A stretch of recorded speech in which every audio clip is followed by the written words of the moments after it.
গরম, গরম ১ cup coffee হাতে নিয়ে দিনটা শুরু করলাম। একটা গোটা রাত ট্রেনের ভেতর কিভাবে কেটে গেল কে জানে। সকালে উঠে ফ্রেশ হয়েই তো আগে একটু নিজেকে আবার সাজিয়ে নিচ্ছি। আমাদের ট্রেনটা নিউ জলপাইগুড়ি ঢোকার কথা ছিল ৭:৫০ এ। কিন্তু সেটা প্রায় ১.৫ ঘন্টা মতন লেট করে ৯:৩০ র দিকে ঢুকেছে। মোটেই আর সময়টা কাটতেই চাচ্ছিল না। মানে আমাদের একটা হিসাব ছিল এই টাইমে নেমে যাব। সেটাও যখন নামতে পারিনি, আর তো ট্রেনের ভেতর থাকতে পারছিলাম না।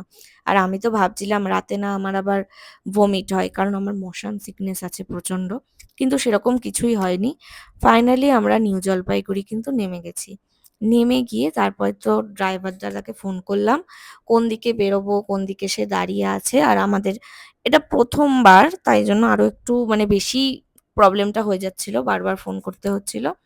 তো এই যে আমাদের ড্রাইভার দাদা আগামী ৪ দিনের জন্য। আর ৪ দিন তো ঘুরলাম।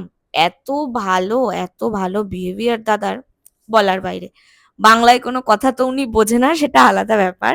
আর আমরা ভাঙা, ভাঙা হিন্দি নিয়ে উনার সাথে কথা বলি। সবে আকাশটা দেখে মনে হচ্ছিল কি ওয়েদারটা বুঝি ভালো না।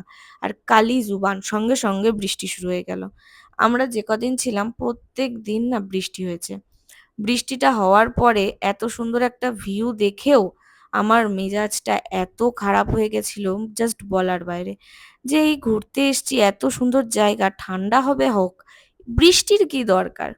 যাকগে সেইসব ইগনোর করে এগিয়ে যেতে হবে কারণ রোজই বৃষ্টি আমাদের সঙ্গী। আর এরপরে তো আমার এক্সাইটমেন্ট আর কে দেখে। ১ম আমি পাহাড় দেখলাম। ছোট পাহাড় দিয়েই শুরু হলো কিন্তু দেখলাম তো। আর নিচ দিয়ে বয়ে যাচ্ছে তিস্তা। এই যে কি অপূর্ব একটা দৃশ্য, এখানে দাঁড়িয়ে কিছুক্ষণ যদি এই দৃশ্য না উপভোগ করি, তাহলে তো মোটেই চলে না। সকাল থেকে ব্রেকফাস্টও করিনি। দেখা যাক সামনে কোথাও দাঁড়িয়ে ভালো খাবার পাই কিনা।